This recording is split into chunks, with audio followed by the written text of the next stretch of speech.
here. So the idea was to continue the conversation that was started in Prosperity's meeting this morning from 10 to 11. And they had an amazing realtor on there. And I thought she did a fantastic job of presenting some of the strategies that she's familiar with in how to win in a multiple offer situation. And so that was the topic. And I've seen this topic coming up more and more in different blogs and videos and articles. And so it appears that it's the topic of the day. And so I thought a great suggestion might be to bring that topic to us here locally, because I know that you guys are seeing multiple offers.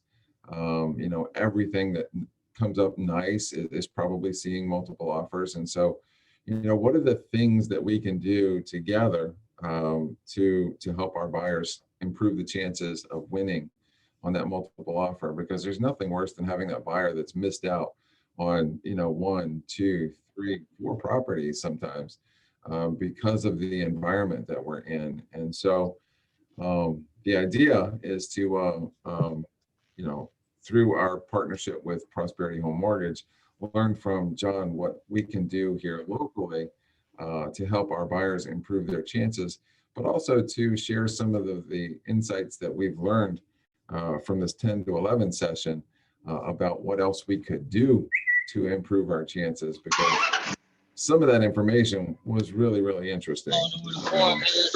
I had never heard of the dumpster clause before. And I thought it was brilliant. It really was, because it streamlines the process for the seller. It takes a lot of stress off of the seller. And so I'll just start with that. So if you're not familiar with what the dumpster clause is, Lee said that that is a suggestion that she makes available as part of the offer, that the sellers, when leaving the home, can leave anything they want to behind. So normally we expect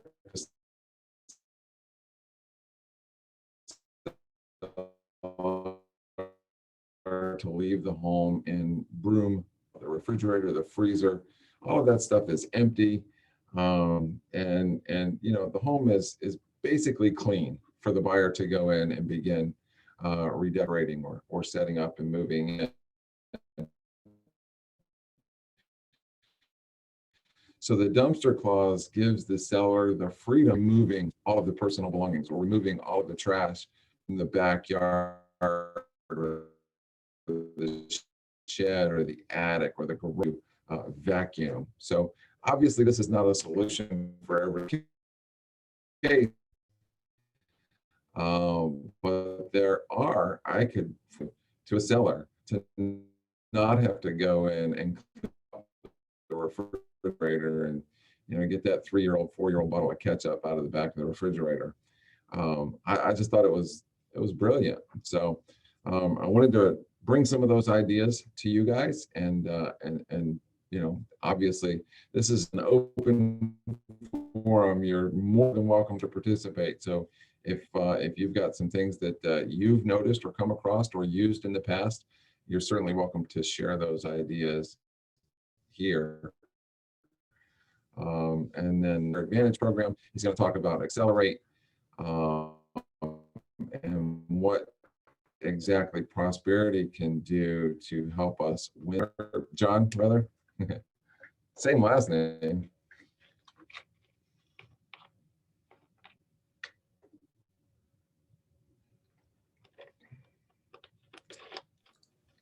Can you hear me okay? Yep. Yeah, I don't know about everybody else, but you were a little, the connection was a little rough there. Was it true for everybody else for hearing Jason? Okay, I wasn't sure if it was my internet or yours, Jason, but can everyone hear me okay? Yes, you sound so I'm good. not sure. I guess. All right, you're fine, John. Jason just kind of went in and out a little bit. Okay, all right, just making sure. I'm not sure who was on the call today, the one that was from 10 to 11, but I'll touch base on some of those things that they discussed. And Jason asked me to be on the call today. And in those big settings, when you have 500 people on a Zoom call, you can't ask questions, or you don't feel comfortable asking questions that maybe you would otherwise ask. So we wanted to have a smaller setting where we could talk about the same things they discussed, maybe a couple additional things that are specific to our market, and to give you guys a chance to ask questions and maybe brainstorm together.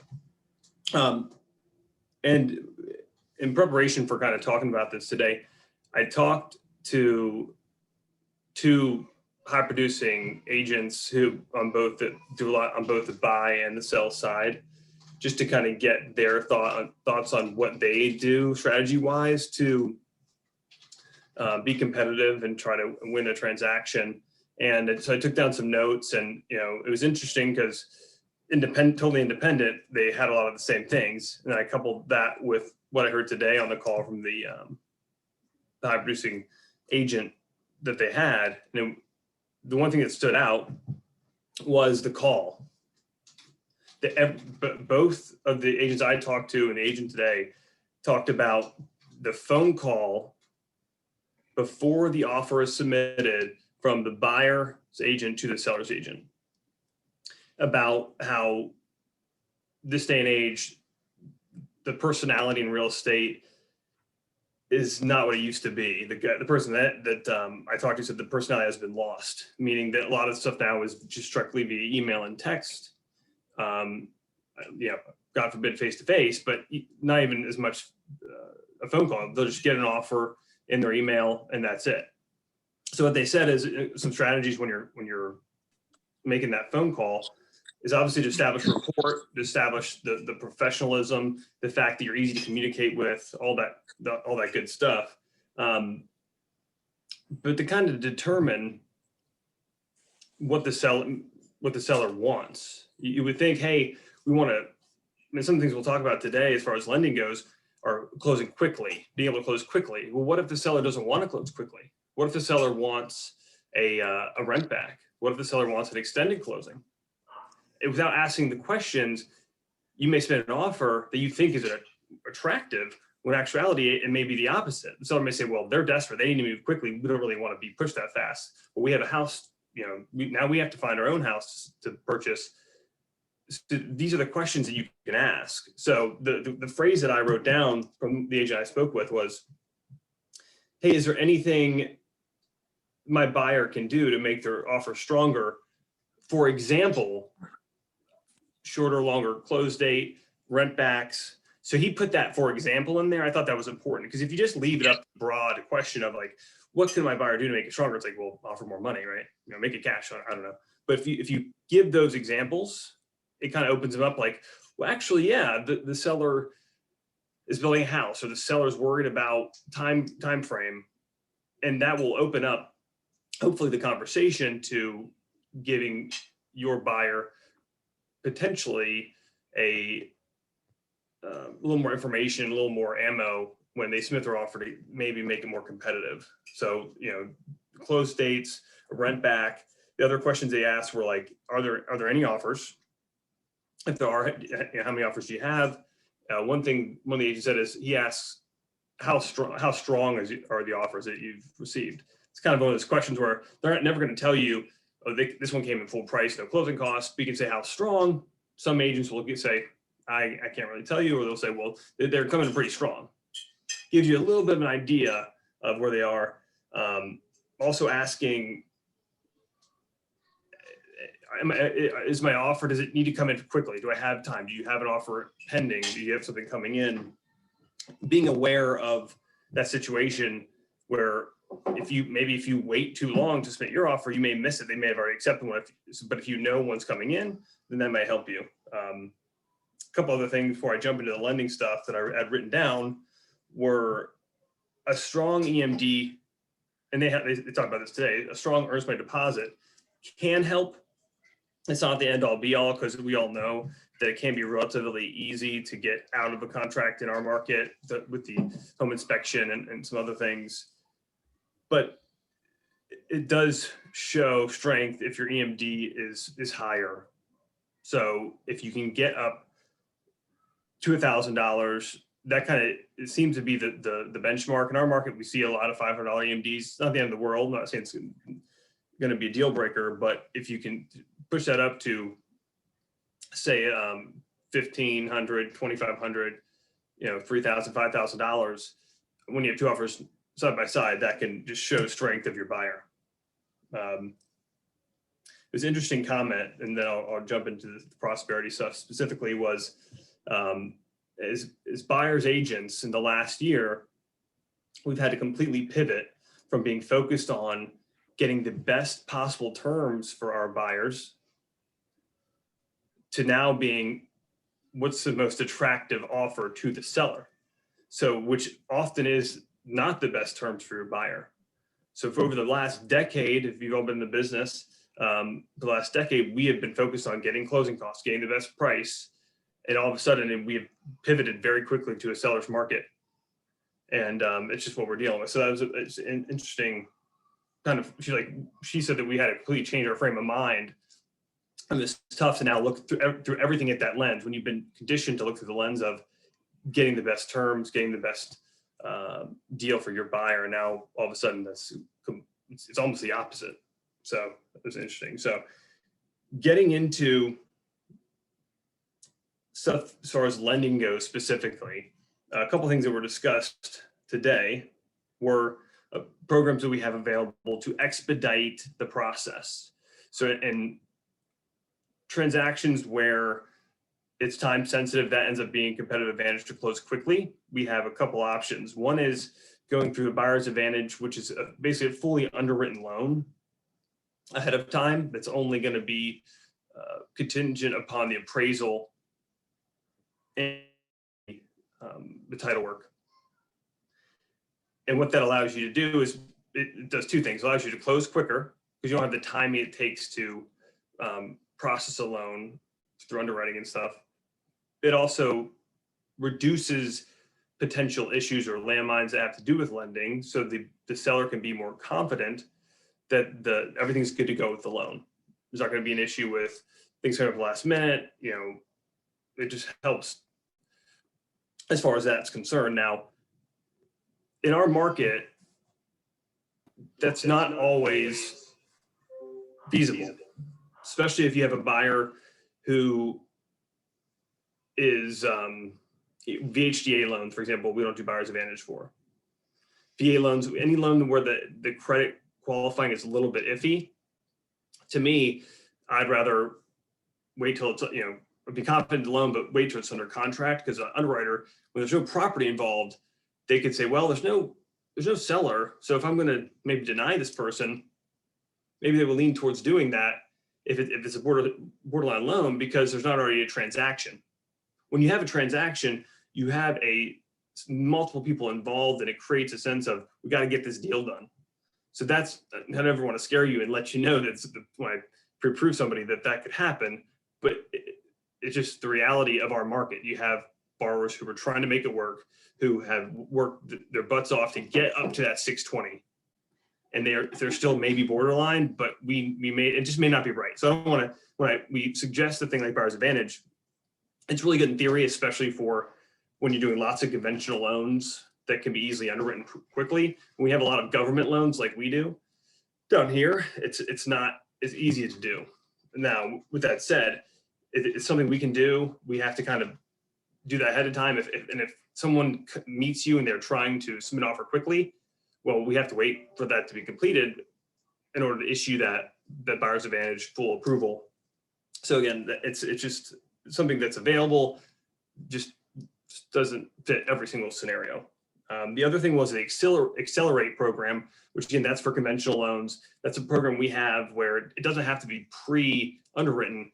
It's a system where we have a integrated program with financial institutions that kind of verify income, the verification of employments that are electronic, along with verification of the assets that are electronic, and you can pretty much streamline approval and have it done really fast. It reduces documentation requirements, and you can get a full underwriting approval, in hours theoretically, or days, which is quick. So that's helpful.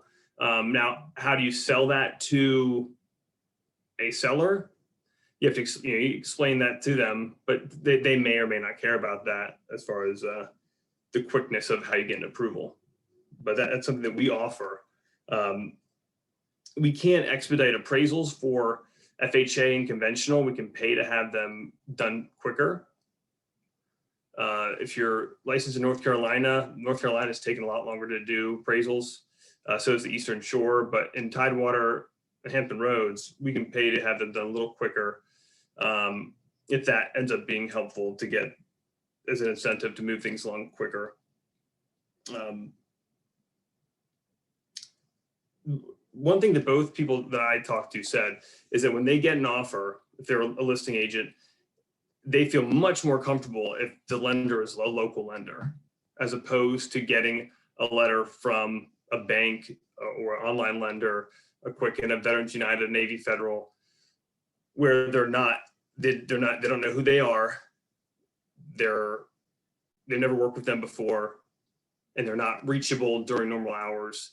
So they said that a lot of times they will maybe accept an offer, but say, hey, look, we'll accept your offer, but it's going to be contingent upon you working with a local lender. That says a lot, that working with a local lender, whether it's, ideally Prosperity and me being here or someone else that's local, can give your buyer a huge competitive advantage. So if you have someone who is not pre-approved, or if they're pre-approved with a big chain bank or online lender, it's another reason to say, give Prosperity a chance, because it may be the difference between someone accepting your offer or not.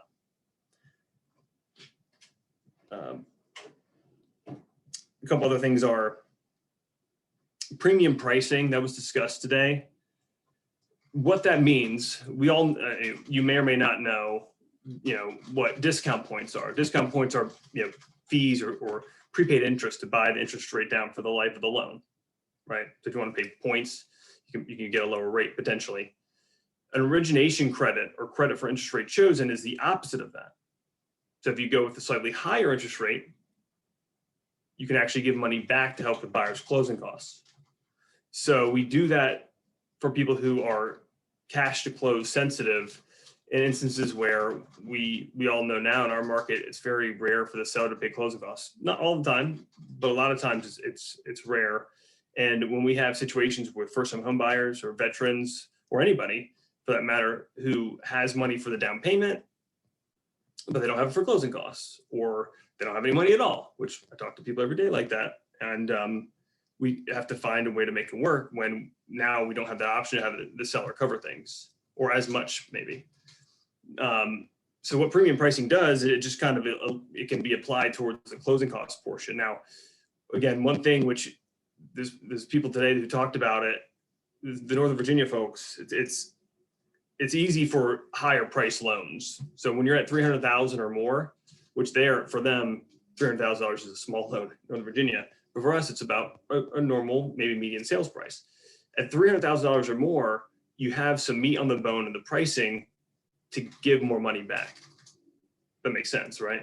So if you have a lower loan amount, because it's all based on percentages, and we're talking about points, right? So if I'm charging you a point or giving you back a point, if your loan amount is 300,000, that's 1% is $3,000.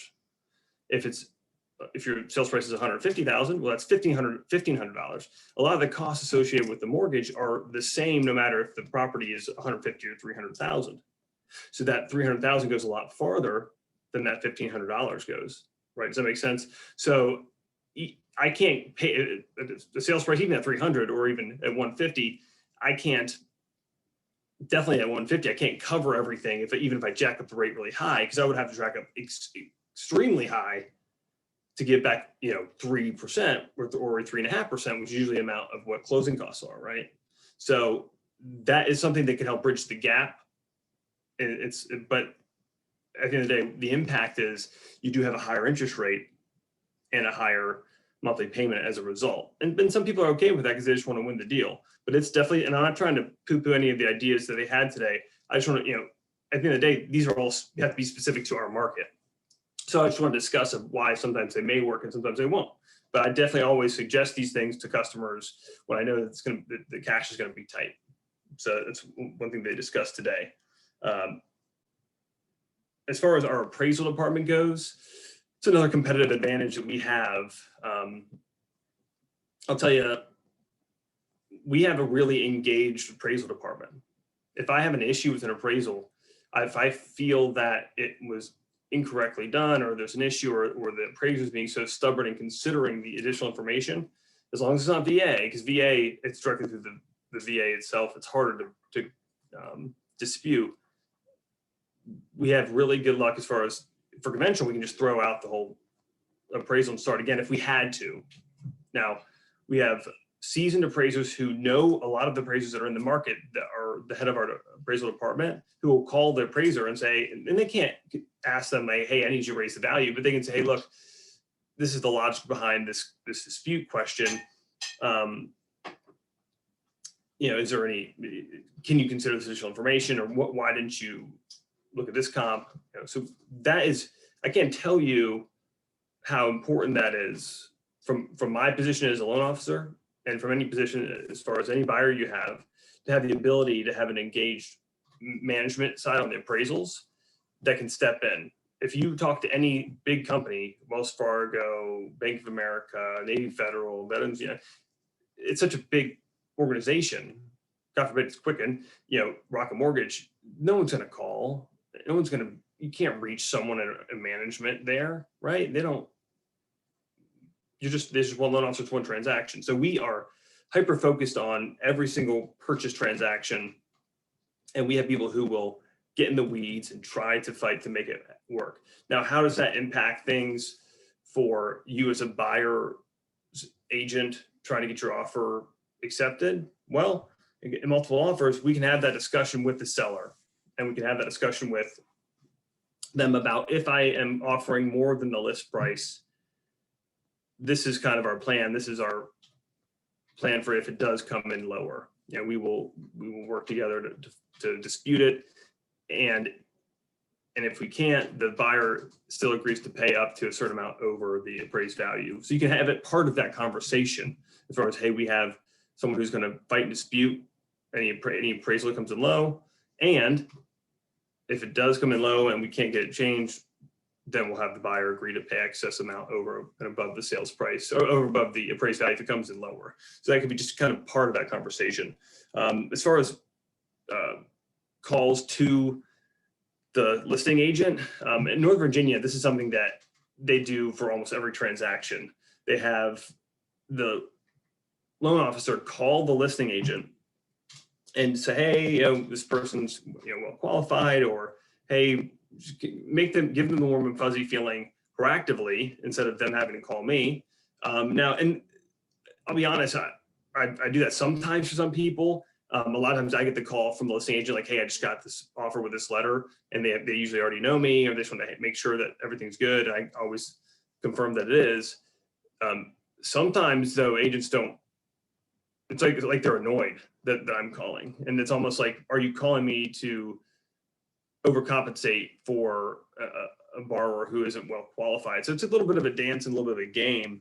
I will leave it to you guys if you want me to call your listing agents when you're a buyer to proactively tell them, oh, well, hey, believe me, this guy's good to go. If that's you think what's going to take, definitely don't mind doing that. Definitely, if you think it's going to kind of get it over the top and get them to get the deal, then it's so definitely something we can do. One other thing is personal letters. So this is something interesting. The two people I talked to, they actually had opposite ideas on these letters. So we've heard of these personal letters that accompany contracts that say, hey, we love your house, and I can imagine my daughter in your house. And those can be powerful. People are sentimental, people are emotional, and it can be the difference upon someone picking your offer. Now, with one agent said is she's very careful about doing that, because the moment that that's introduced, it's a gray area when it comes to fair housing of like, well, did you pick this because they had a family when this person doesn't have a family? Is that where you chose it? And that's a whole other conversation, but they can be effective, especially if it's a veteran, or especially if the seller's a veteran and you're a veteran, having that connection. If you got to work with what you got, if you need closing costs and you're going with an offer that's just not that attractive, and you know it, I would say that it could be a good idea to submit a personal letter, saying you love the house, saying you can see yourself in there, and thanking them for the opportunity. It may be the difference. So the one swears by them, the other one says, I don't really mess with those. So it was an interesting comment there. Covering, and this gets into a little bit of a question of as far as guidelines.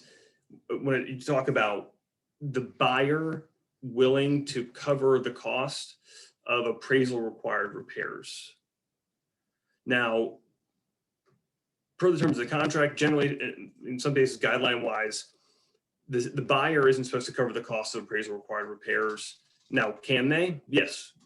Can't be on the CD and show that way a lot of times. But if you could potentially have the buyer agree in the contract to cover, maybe a repairs, or hey, we'll agree to split the repairs if they come in, or lowering the cap of 1% to something different.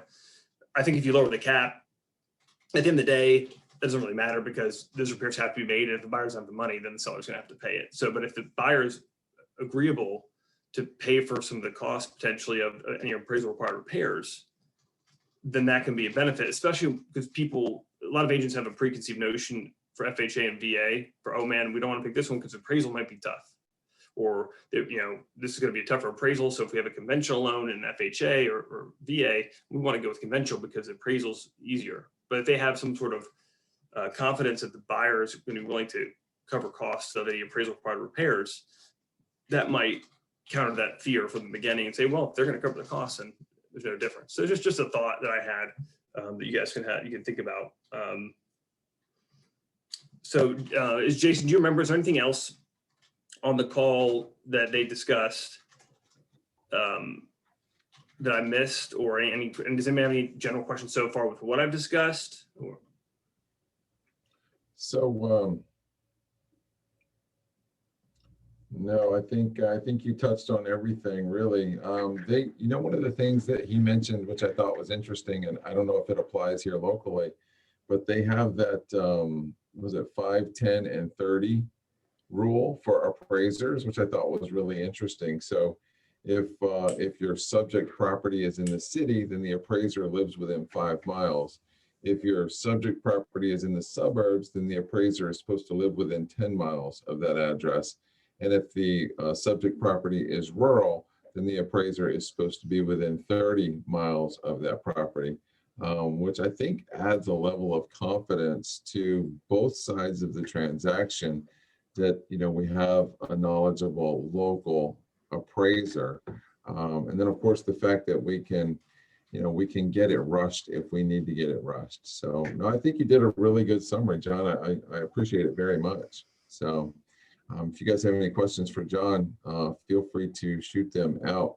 One of the things that I think about is, so we've done a lot of talking at this point about being a buyer's agent, helping our offer get accepted. But one of the things that we should consider is, what might it be like to be that listing agent? Well, on one hand, it's incredibly exciting to receive multiple offers on your listing. It's also a bit stressful because your seller is relying on you to give them the best information and the best diagnosis or analysis of these multiple offers. And so, it's incumbent upon you to have some level of knowledge and experience to help them make this decision. So, what are you looking for as a listing agent that's taking on these 3, 4, 5, 6 or more offers? And one of the things I think that we could do as a buyer's agent to help the listing agent might be to have a very clean presentation. Maybe a cover letter or a summary in the email. Here are the terms, here's the price, the anticipated closing date, the terms of the loan, the inspection contingency period, all of those things really, really clean and upfront in our presentation email, since we don't do in-person presentations much anymore. And then, sometimes when we see offers come in, depending on the agent, you might have 15 different attachments to that email. Every document is broken down individually. And some agents may prefer it that way. But maybe that's a question you could ask in your rapport building or in your initial conversation with the listing agent. How would you like to receive this offer? One attachment, multiple attachments? Do you want me to separate anything? Because for me personally, I'd rather have one long PDF attachment with all of the pages in it, versus, 8 different individual attachments, property inspection, the DPOR, the broker fee, the purchase agreement, all of those things separated. So just being aware of, you're trying to put your buyer's best foot forward to this listing agent who is looking at multiple offers. And so how can we appeal to them? And so I always try to find something to build rapport around. Personally, I think that's, you need that something to connect with them over. So if you can find it. And I know a lot of agents today also, they don't even call the listing agent. They'll just, maybe they'll text and say, hey, I sent an offer over to you. I think in this environment, that's probably a mistake. I think that we should be calling every listing agent and looking for something to connect on, looking for a rapport building point, and letting them know that you've submitted an offer, you've confirmed everything with the lender. In fact, the lender would be more than happy to discuss with you my buyer's qualifications. And so you want to make as much available and streamlined as possible on behalf of your client, but to benefit the listing agent, because the listing agent's job is to line all of this up, probably do a multiple offer spreadsheet, and go sit in front of their seller and say, this is where we are with this one, this is where we are with this one, and this is where we are with this one. And oh, by the way, I've talked to the lender over here. They come across as extremely well qualified. They've got a large earnest money deposit. They've got a very short inspection period contingency. They're going to do this in 3 days, which we all know is difficult. But if you're going into a multiple offer situation, you need to prepare ahead of time, right? And so call the home inspector and say, we're going to write an offer on this. Can we get an appointment for Monday morning at 9 a.m. If needed, right? If they choose our offer. So do a little bit of pre-planning for this very tight multiple offer market that we're in. And I think that will serve you and your buyer client as best as we can possibly do. Certainly we're not gonna win them all, but we do want to put our very best foot forward. Anybody feel free to jump in and add anything. I've got some other notes here, which I thought it's all really interesting ideas, things that, some things that we haven't considered before. Paying the seller's moving expenses, right? I mean, up to, we'll pay up to $1,500 to help the sellers move. That's crazy town, that may be something they do up there, but it's not something that we're familiar with, but it doesn't mean that we can't do it. And so what I loved about this discussion was that there's lots of little nuggets in here that we can keep in our tool bag and maybe break out when the time is right. Certainly we're not going to do all of this, and everything is done on a case-by-case basis, depending on the buyer, depending on the seller, depending on the terms and conditions. But there's a lot of gold nuggets in there. So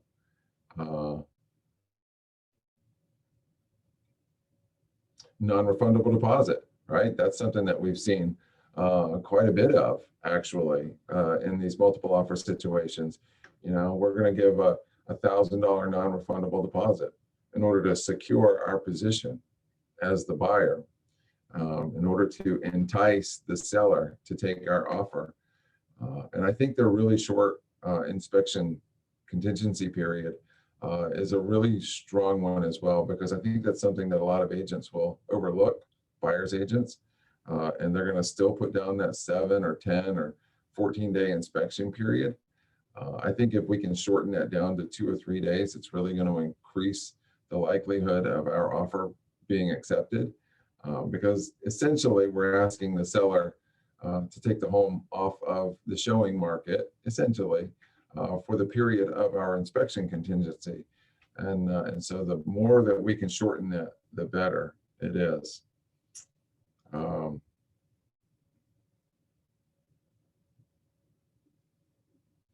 John talked about the streamlined dispute process for low appraisals, the possibility of ordering a rush appraisal, the premium pricing, which I think is all really, really good.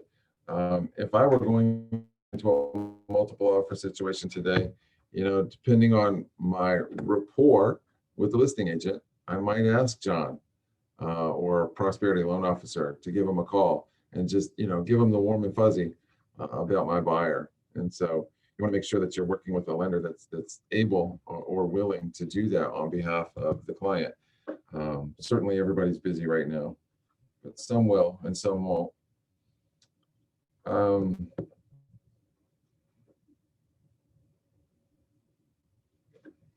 Yeah, I think we've covered a lot of those bullet points that I thought were really interesting. So you always want to start, I think, with your best possible offer. Here's what you don't want to happen, right? As your buyer's agent, the buyer convinces you to maybe go in with a $2,000 or $3,000 or $4,000 or $5,000 low offer, and then you don't get a second bite at the apple, right? Because 6 offers came in or 3 offers came in, the seller went ahead and accepted this one. They didn't counter you. They didn't ask you if you were willing to adjust in any way. And now your buyer is totally ticked, right? Because they didn't get a second bite at the apple, which they expected.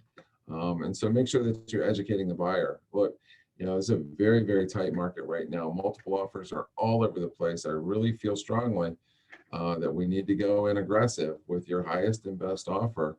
And we're going to do everything we can to get it accepted.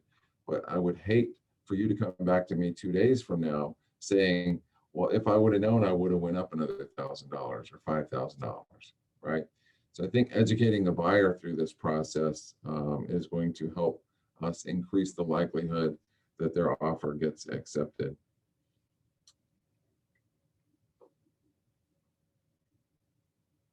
And we've talked about the writing the love letters before. I think we talked about it maybe a month or so ago.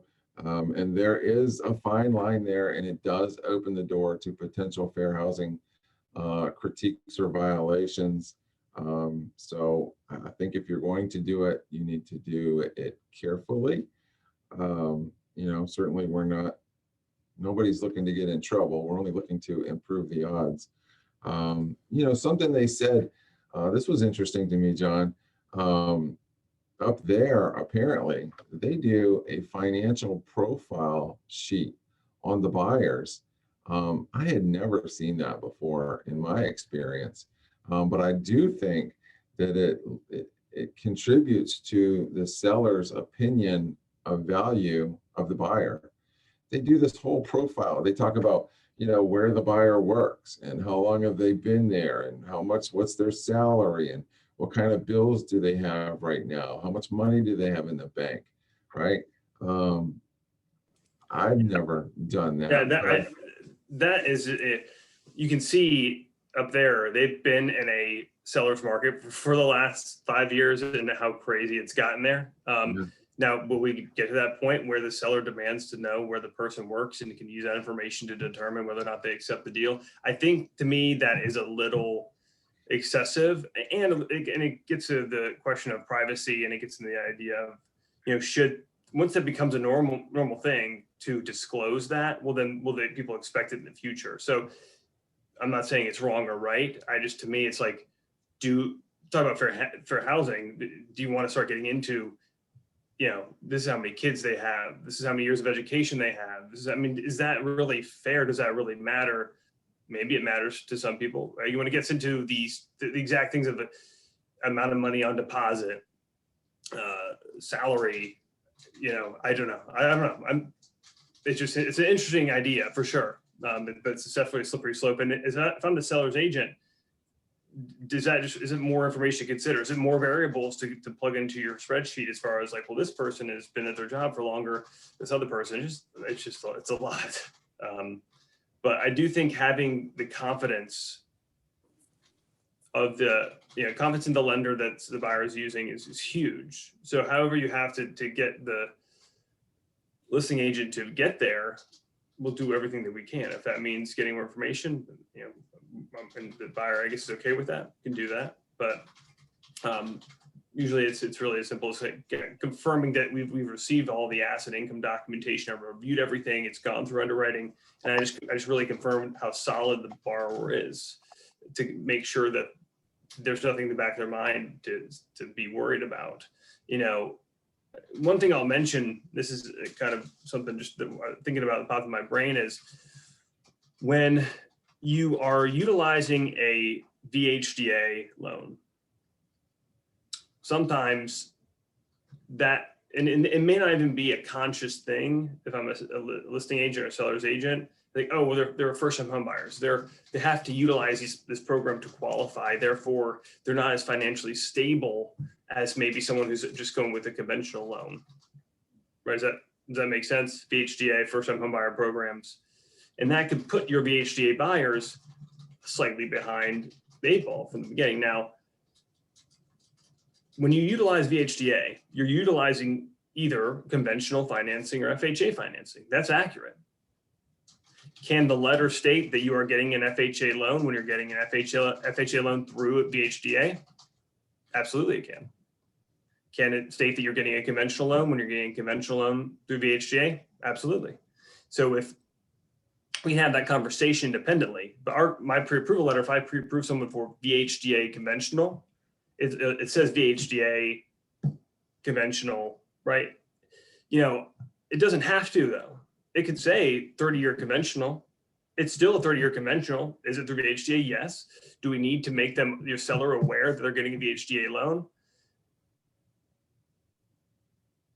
I mean, you can. It's not wrong to not do that. I know on the block, you tell me, Jason, on the contract, does it say it has conventional, VHDA, FHA? I think it includes VHDA as an option on lending. Is that true? Right. So right. if that's the case, you can mark it, you know, but it's not. One thing that's important is when you're looking at VHDA is a question of whether or not they're using down payment assistance. Not all VHDA buyers are using down payment assistance, and that sometimes that's important to know. Now, and another question is whether sometimes the buyer's not aware of which financing they're going to go with. So let's say that the buyer is considering going with a conventional loan with 3% down, or they're going to use the VHDA option. If they can go with a conventional option, meaning that they didn't have to go VHDA, they're just choosing to because it's advantageous to them, could you put conventional on there? Yes, you could, and it still applies to the VHDA conventional option. I'm not trying to kind of get around things, but sometimes the buyer's just not aware of which option they're going to choose. They do have to apply within a couple of days of the contract ratification. At that point, then it's solidified per the terms of the contract. But it's, you know, I don't know if you always have to choose directly at the time of the contract ratification which option. You have to put something on the contract, sort of the type of financing, and it's contingent. But it's something just to throw that out there, that if it's when you're ratifying and you go conventional or VHA conventional, maybe you put the conventional on the contract because they're not sure yet, opposed to putting both. I don't know if you want to comment on that, or I don't know if Candy wants to chime in. I saw her nodding her head over there. Yeah, I'm thinking you're getting either an FHA product, a VA product, or a conventional product. It does have the tie because I qualify for this great VHDA program that is a part of my conventional loan or my VA loan or my FHA loan. Why wouldn't I utilize that to get a break in my interest rate if I qualify for it? I don't think, though, you would have to specify on the contract VA, VHDA or conventional VHDA. I think you would be fine just doing the VA, the FHA, or the conventional, because that's the product, correct? It is a product. That's exactly That's right. what I mean. It's so I being wouldn't accurate. go into the, what do you think, Jason? I love it. I think you're exactly right. So, you know, a lot of times, you know, the letter will say VHDA/FHA. And so maybe, you know, not having thought about this previously, I like the idea of just putting simply an FHA on the offer. And you know, we're still. Even let me ask you this, Jonathan, even if they decided to go VHDA after the fact and we have conventional on there, that's not changing the type of financing they're getting. So I think it would be prudent for all of us to do away if the VHDA is causing you problems, because I don't think, and I'll double check this, but I put my swear to it that it's not something that would be required as a part of your disclosing when you're doing your agreement. I don't know. Jason? The disclosure requirement in the purchase agreement, if I'm not mistaken, the buyer certainly has to disclose whether they change lenders, but not necessarily, you know. They do, even if they change, it does say it in the financing thing, even if they change the type of financing, they have to get. So, Yeah. But So once again, that's not changing the type of financing, is it? that's the You're key. still saying staying in a conventional product. You're still staying with a V8 or an FHA product. You're just adding the ability to have it VHDA to save your people some money. And we always get into like, we want to be accurate on the contract. So, and the key is being accurate. And so this is a question that I get all the time is if someone's doing a VHDA contract, they say, well, what's the down payment? There's no down payment, right? It's VHDA. Well, that's actually not true. Right. The down payment is still the same as a normal FHA loan. So you can still put in 3.5% for a FHA or 3% for conventional, or you can put TBD, but if you want to put something in there. Now, the question then is the source of the down payment doesn't ask this in the contract. The source of the down payment is maybe a grant or a down payment assistance plus loan. So you could still put in, sales price and down payment 3.5%. That's still accurate on VHDA, even though maybe the buyer's not bringing the money to closing. They're getting it from another source. They're getting it from a secured borrowed financing through a second loan. The down payment in essence is still 3.5%. So you can still. You could always also do to be determined, because maybe your people don't know how much they want to put down yet. Right. I mean, and that way it leaves you wide open to do whatever you want to do. And I ask, this is interesting since we have this. You agents out there that are doing all this, when you see TBD or to be determined, does it cause you, I don't know if or do you just go ahead and call the lender and find out what's going on before you present your offers, which I think is a great idea. But do you see it cause hesitance with your sellers if it's to be determined, or does it cause hesitance with any of you guys? Jason, anybody? No? When I write offers, I always put minimum allowable, maximum required. No, minimum required, maximum allowable to be determined. Right. So I think if you're not being specific and you're leaving it kind of open, like we do when we have to put a lender on the second page. I know sometimes they may be talking to Prosperity and another lender.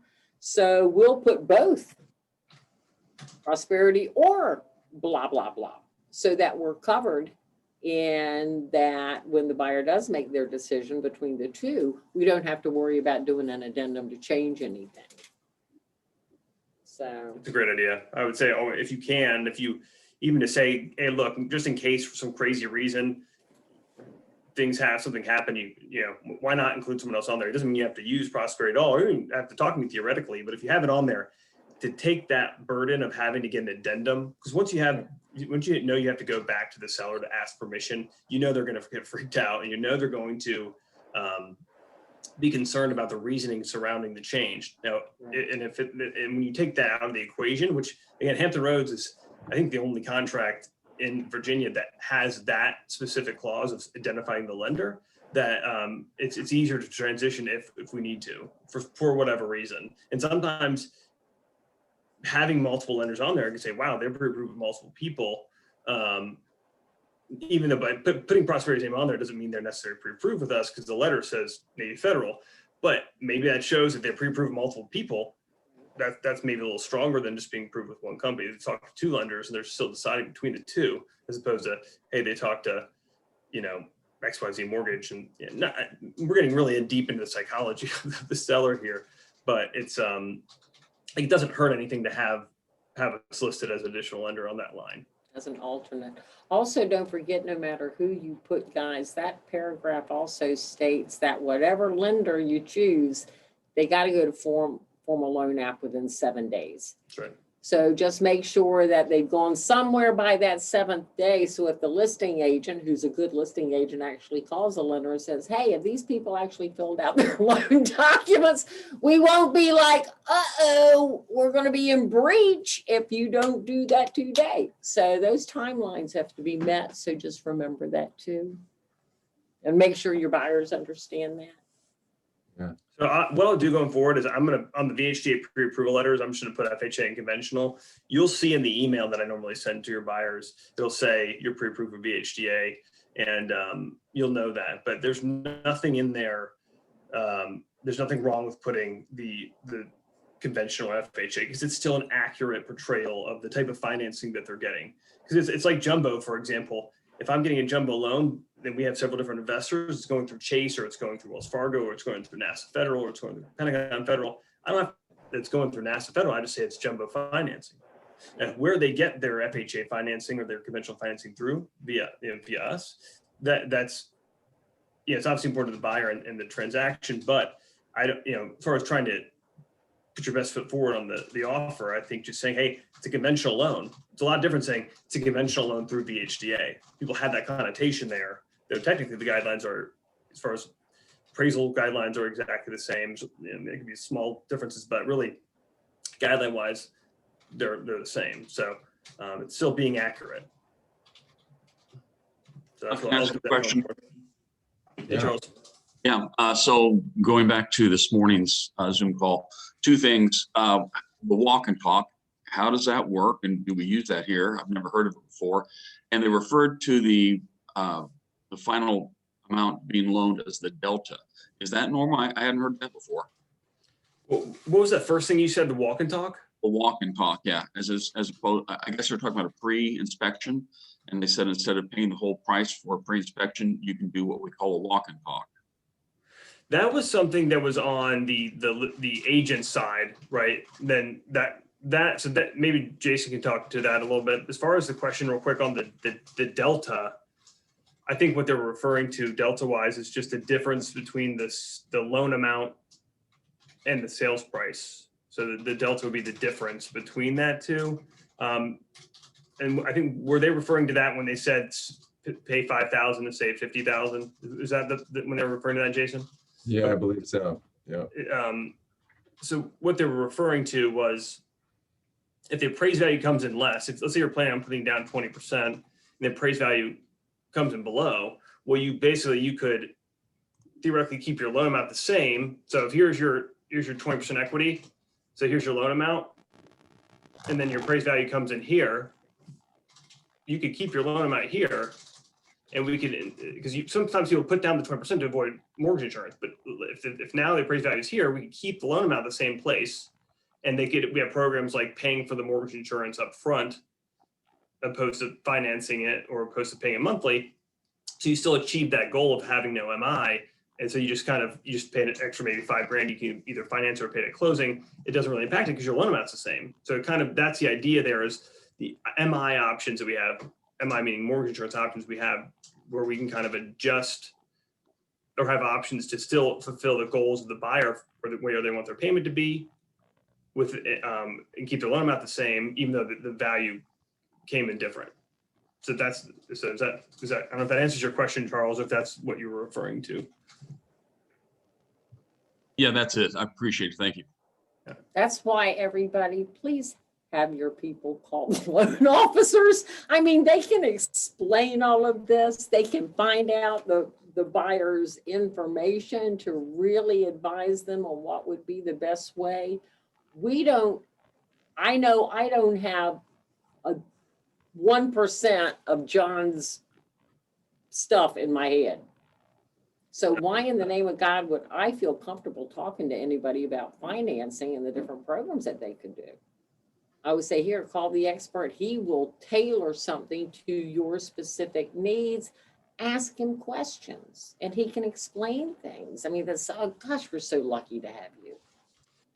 Well, I appreciate you saying that, Candy. And it's all you and Jason and all the other managers are all part of this training and are thoughtful to have these discussions with their agents. And we're all lucky to have this conversation, be a team and share ideas. A lot of other places, it's a dog eat dog, and we don't want to share. We don't want to talk about things that we do because it's like a trade secret, right? So it's one big thing culturally along with Foster that's important and different, which I think it's great to be part of the team. But I think getting comfortable about talking about to the listing agent, like, hey, yeah, we offered 10,000 more, but, hey, the buyer has the money that if it comes in below to cover the difference theoretically. So proactively addressing a concern before knowing that's going to be there, opposed to waiting for the seller to ask you about it. Because if when you offer over and above list price, what's the concern?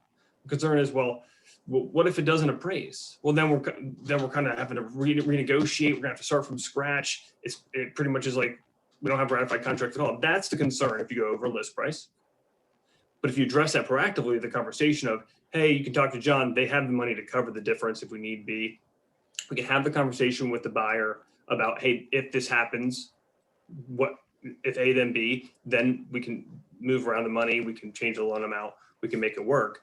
If you address that concern up front, your success rate, and that's the difference between getting the deal or not. Because those are the conversations that are happening with the listing agent and the seller. Of like, oh, well, I like this offer, but I'm really scared. I don't think it's going to appraise for that much. So let's just go with this conventional one down here because I'm more confident that it's not going to have any problems. So try to be proactive and thoughtful and again, confident having those conversations of like, proactively. So I just want to make that comment.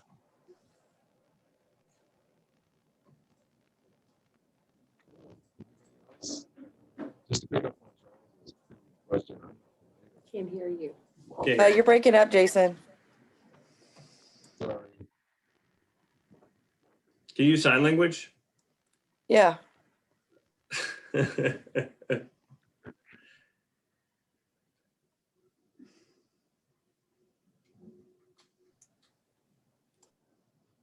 Is your sign language, Jason, that you're done? It's 12 o'clock or 1 o'clock and it's time to. My language is it's 12:59, y'all.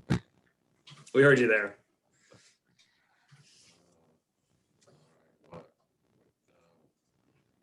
Nothing more.